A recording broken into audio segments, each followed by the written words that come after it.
41 ರನ್ನಿನ ವಿಜಯದ ಗುರಿ. ಅಂತಿಮವಾಗಿ 18 ಎಸೆತಗಳ ಆಟ ಮಾತ್ರ ಉಳಿಕೆಯಾಗಿದೆ.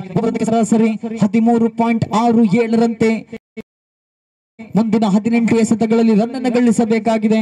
ಮೇಲ್ನೋಟಕ್ಕಂತೂ ಕಠಿಣ ಗುರಿಯಂತೂ ಇದೆ ಒಳಂಬೆ ತಂಡದ ಎದುರು. ಆದರೆ ಒಂದೆರಡು ಸಿಕ್ಸ್ಗಳು ಪಂದ್ಯದ ಚಿತ್ರಣವನ್ನು ಬದಲಾಯಿಸಲಿಕ್ಕಿದೆ. ಹಾಗೆಯೇ ಮುಂದಿನ ದ್ವಿತೀಯ ಸೆಮಿಫೈನಲ್ ಪಂದ್ಯಕ್ಕಾಗಿ ಎರಡು ತಂಡಗಳ ಆಟಗಾರರು ಸಜ್ಜಾಗಿರಬೇಕು. ಈಗಾಗಲೇ ಫ್ರೆಂಡ್ಸ್ ಕ್ಲಬ್ ಪೈಲಾರು ತಂಡ ಸತತವಾಗಿ 2ನೇ ಬಾರಿಗೆ ಸೆಮಿಫೈನಲ್ಗೆ ಪ್ರವೇಶವನ್ನ ಪಡಿತಾ ಇದೆ. ಕಳೆದ ವರ್ಷ ಚಾಂಪಿಯನ್ ಪಟ್ಟವನ್ನ ಅಲಂಕರಿಸಿತ್ತು. ಈ ವರ್ಷ ಈಗಾಗಲೇ ನಿನ್ನೆಯ ದಿನ ಫೈನಲ್ಗೆ ಪ್ರವೇಶವನ್ನ ಪಡೆದಂತಹ ಕುಕ್ಕೆ ಸಿಕ್ಸರ್ಸ್ ತಂಡದ ಎದುರು ಪ್ರಶಸ್ತಿಗಾಗಿ ಯಾವ ತಂಡ ಸೆಣಸಾಡ್ಲಿಕ್ಕಿದೆ?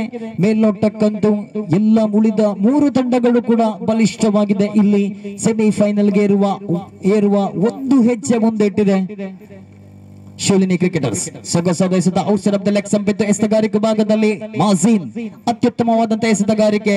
ರನ್ಔಟ್ ಗಾಗಿ ಬಲವಾದ ಮನವಿಗೆ ಇಲ್ಲಿ ತಿರಸ್ಕಾರ. ಲೆಗ್ ಬೈಸ್ ರೂಪದಲ್ಲಿ 1 ರನ್ ಅನ್ನು ಕಲೆ ಹಾಕಿದಾಗ ತಂಡದ ಮೊತ್ತ 42. 17 ಎಸೆತ ಇನ್ನೂ ಕೂಡ ಬಾಕಿ. 40 ರನ್ಗಳ ವಿಜಯದ ಗುರಿಯಿದೆ ಪಂದ್ಯದ ಗೆಲುವಿಗಾಗಿ.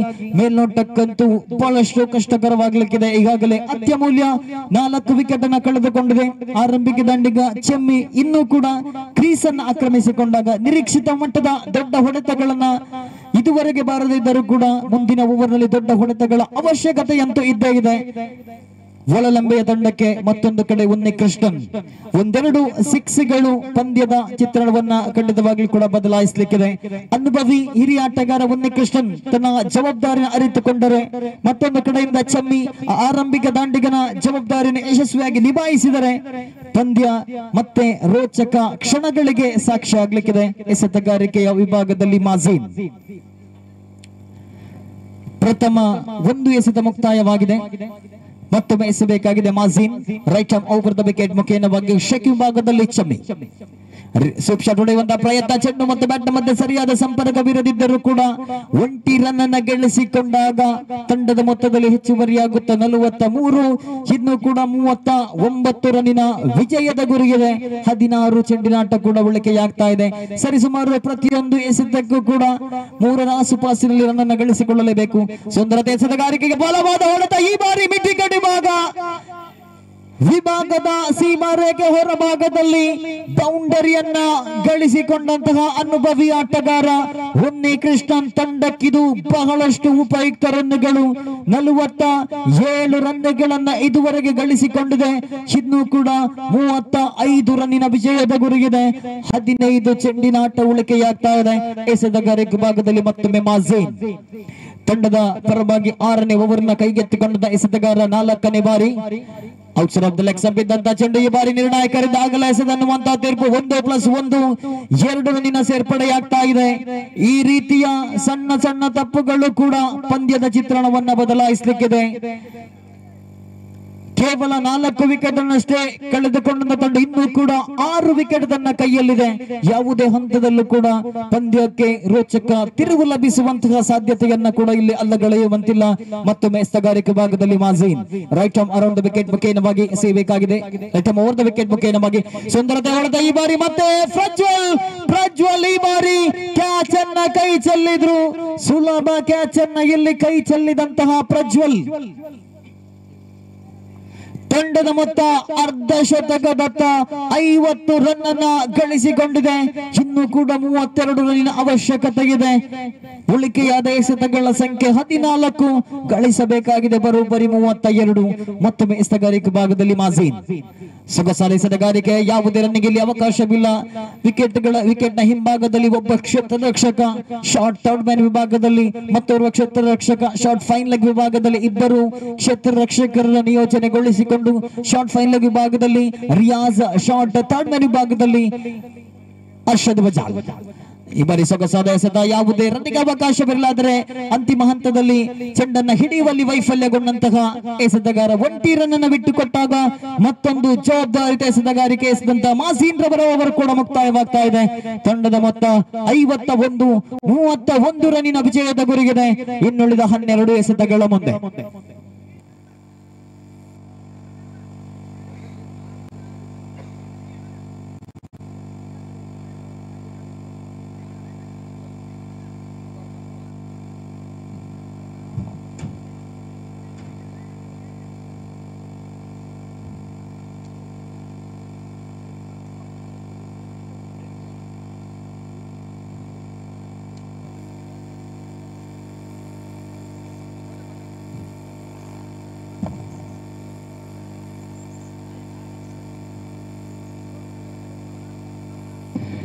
ಇನ್ನೆರಡು ಎಸೆತಗಳ ಮುಂದೆ ಇನ್ನೂ ಕೂಡ ಗಳಿಸಬೇಕಾಗಿದೆ.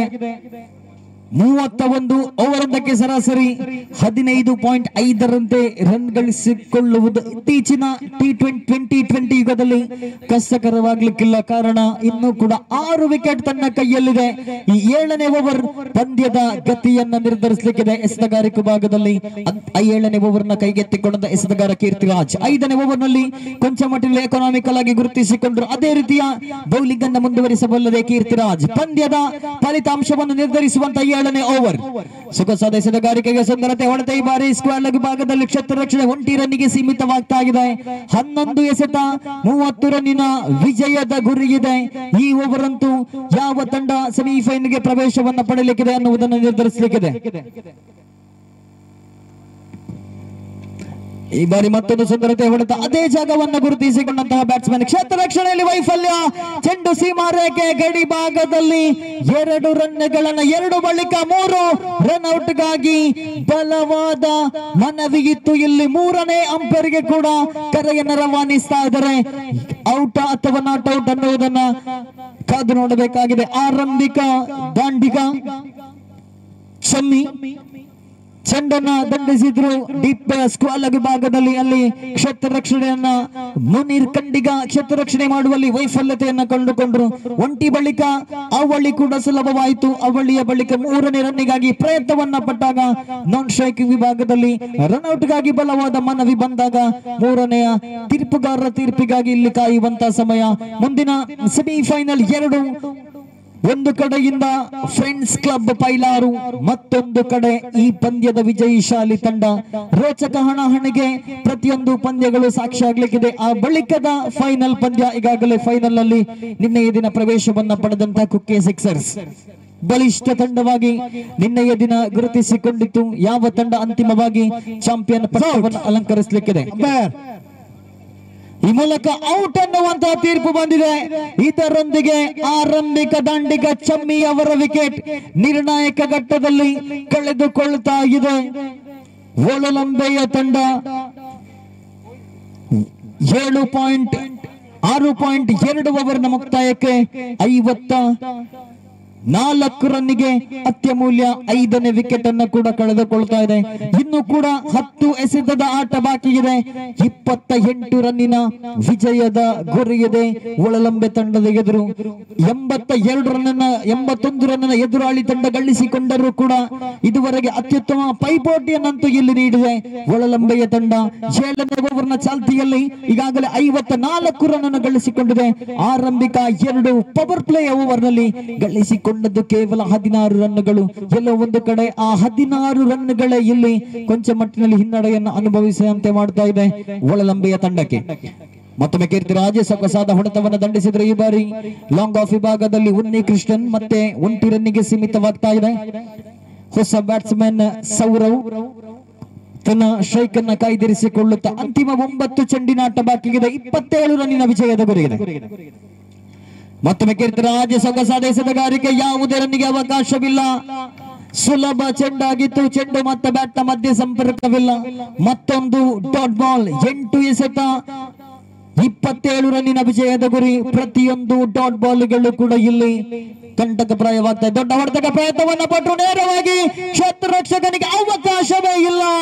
ಅವಕಾಶವನ್ನೇ ನೀಡದಂತ ಹೊಡೆತ ಲಾಂಗ್ ಆಫ್ ವಿಭಾಗದ ಸೀಮಾ ರೇಖೆಯ ಹೊರ ಭಾಗದಲ್ಲಿ ದಾಖಲಾಗ್ತಾ ಇದೆ. ಮತ್ತೊಂದು 6. ಇನ್ನೂ ಕೂಡ ಪಂದ್ಯ ಜೀವಂತವಾಗ್ತಾ ಇದೆ. ಇಲ್ಲಿ ಒಳಲಂಬೆಯ ತಂಡಕ್ಕೆ ತಂಡದ ಮೊತ್ತ 61, 21 ರನ್ನಿನ ವಿಜಯದ ಗುರಿ. ಇನ್ನುಳಿದ 7 ಎಸೆತಗಳ ಮುಂದೆ ಈ ಪಂದ್ಯವನ್ನ ಗೆದ್ದುಕೊಳ್ಳಬಹುದಾದ ಒಳಲಂಬೆ. ಕ್ರಿಕೆಟ್ ನಲ್ಲಿ ಯಾವುದೇ ತಂಡವನ್ನ ಕೂಡ ಲಘುವಾಗಿ ಪರಿಗಣಿಸುವಂತಿಲ್ಲ. ಇಲ್ಲಿ ಮತ್ತೊಂದು ರೋಚಕ ಹಣಾಹಣಿಗೆ ಸಾಕ್ಷಿಯಾಗಲಿದೆ. ಮತ್ತೆ ಕ್ಲೀನ್ ಬೌಲ್. ಕಳೆದ ಎಸೆತದಲ್ಲೇ 6 ಗಟ್ಟಿದಂತಹ ಬ್ಯಾಟ್ಸ್ಮನ್, ಮಾರು ಎಸೆತದಲ್ಲೇ ವಿಕೆಟ್ ಅನ್ನು ಕಬಳಿಸಿದಂತಹ ಎಸೆತಗಾರ. ಓವರ್ ನಂಬರ್ 7 ಮುಕ್ತಾಯಕ್ಕೆ ಒಳಲಂಬೆ ತಂಡದ ಮೊತ್ತ 61. ಗೆಲ್ಲಬೇಕಾದರೆ 6 ಎಸೆತಗಳಲ್ಲಿ 21. 6 ಎಸೆತಗಳಲ್ಲಿ 21. 3 6ನ ಅವಶ್ಯಕತೆ ಇದೆ ಪಂದ್ಯದ ಗೆಲುವಿಗಾಗಿ. ಗೆದ್ದರೆ ಸೆಮಿಫೈನಲ್ 2ಕ್ಕೆ ಪ್ರವೇಶ. ಅಲ್ಲಿ ಎದುರಾಳಿ ಫ್ರೆಂಡ್ಸ್ ಕ್ಲಬ್ ಪೈಲಾರು. ಮತ್ತೊಂದು ರೋಚಕ ಸೆಮಿಫೈನಲ್ 2ಕ್ಕೆ ವೇದಿಕೆ ಸಾಕ್ಷಿಯಾಗಲಿಕ್ಕಿದೆ. ಹಾಗೇನೆ ಆ ಸೆಮಿಫೈನಲ್ 2ರಲ್ಲಿ ಗೆಲ್ಲುವ ತಂಡ ಫೈನಲ್ ನಲ್ಲಿ ಕುಕ್ಕೆ ಸಿಕ್ಸರ್ಸ್ ತಂಡದ ಎದುರು ಪ್ರಶಸ್ತಿಗಾಗಿ ಸೆಣಸಾಡಲಿಕ್ಕಿದೆ.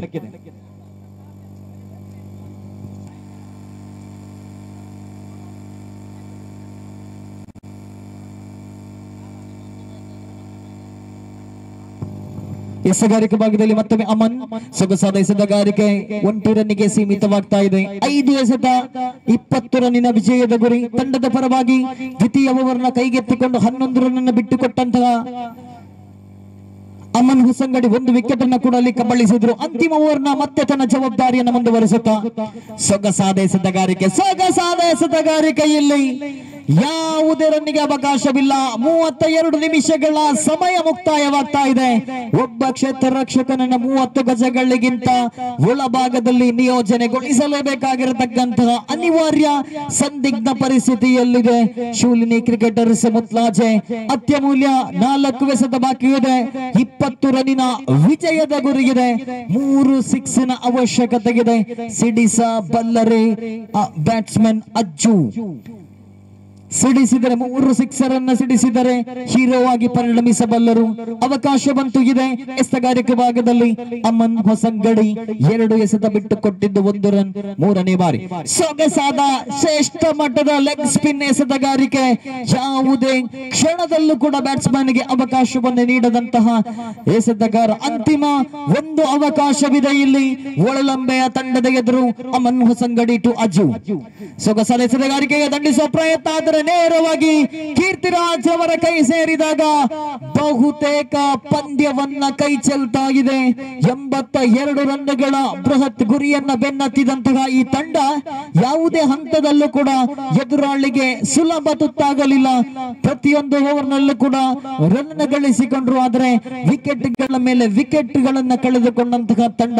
ಅದರ ಜೊತೆಗೆ ಆ ಪವರ್ ಪ್ಲೇ ಯಲ್ಲಿ ಗಳಿಸಿದ 16 ರನ್ಗಳು ಇಲ್ಲಿ ಸಾಕಷ್ಟು ಒತ್ತಡವನ್ನ ತಂದೊಡ್ಡಿದಾಗ 2 ಎಸೆತದ ಆಟ ಇನ್ನೂ ಕೂಡ ಉಳಿಕೆಯಾಗ್ತಾ ಇದೆ. ಗಳಿಸಬೇಕಾಗಿದೆ ಬರೋಬ್ಬರಿ 20 ರನ್ಗಳು. ಅಸಾಧ್ಯ ಗುರಿ. ಅನಗತ್ಯ ತಪ್ಪುಗಳನ್ನ ಎಸೆತಗಾರ ಎಸಗದೇ ಇದ್ದಲ್ಲಿ ಸುಲಭವಾಗಿ ಪಂದ್ಯವನ್ನ ಗೆದ್ದುಕೊಂಡು ಸೆಮಿಫೈನಲ್ 2ರಲ್ಲಿ ಫ್ರೆಂಡ್ಸ್ ಕ್ಲಬ್ ಪೈಲಾರು ತಂಡದ ಎದುರು ಸೆಣಸಾಡಲಿಕ್ಕಿದೆ ಶೂಲಿನಿ ಕ್ರಿಕೆಟರ್ಸ್. ಎಸೆತಗಾರಿಕೆ ಭಾಗದಲ್ಲಿ ಸುಂದರತೆ ಎಸೆತಗಾರಿಕೆ. ಯಾವುದೇ ಅಪಾಯವಿಲ್ಲ. 1 ರನ್ನಿಗೆ ಸೀಮಿತಗೊಳ್ತಾ ಇದೆ. 1 ರನ್ ಅನ್ನ ಗಳಿಸಿಕೊಂಡಾಗ ತಂಡದ ಮೊತ್ತದಲ್ಲಿ ಹೆಚ್ಚುವರಿಯಾಗುತ್ತಾ 63-19 ರನ್ನಿನ ವಿಜಯದ ಗುರಿಗಿದೆ. 1 ಎಸೆತ ಮಾತ್ರ ಬಾಕಿ ಇದೆ.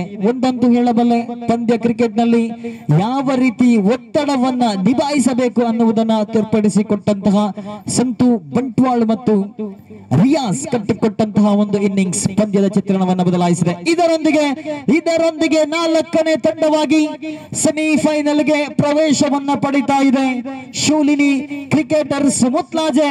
ಮುಂದಿನ ಸೆಮಿಫೈನಲ್ 2ರ ಪಂದ್ಯ ಸೆಮಿಫೈನಲ್ 2ಕ್ಕೆ ಸಾಕ್ಷಿ ಆಗ್ಲಿಕ್ಕಿದೆ. ಈ ಮೈದಾನ ಒಂದು ಕಡೆಯಿಂದ ಫ್ರೆಂಡ್ಸ್ ಕ್ಲಬ್ ಪೈಲಾರು, ಮತ್ತೊಂದು ಕಡೆಯಿಂದ ಶೂಲಿನಿ ಕ್ರಿಕೆಟರ್ಸ್ ಮುತ್ಲಾಜೆ. ಕೇವಲ 5 ನಿಮಿಷಗಳ ಕಾಲಾವಕಾಶವಷ್ಟೇ. ಕಾರಣ